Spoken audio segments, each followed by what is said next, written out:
Good morning, everyone. It's Mindful Monday, so please be ready to share your thoughts. At 8:30, we have decided to postpone the biography research project. Therefore, we will have a project of the week called Family History.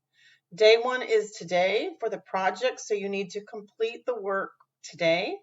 Tomorrow, you'll be assigned day two, and you will need to do that assignment for that day, and so on.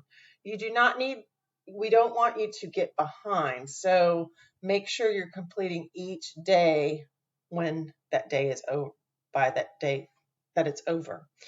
In math, we will be doing our lesson in Nearpod.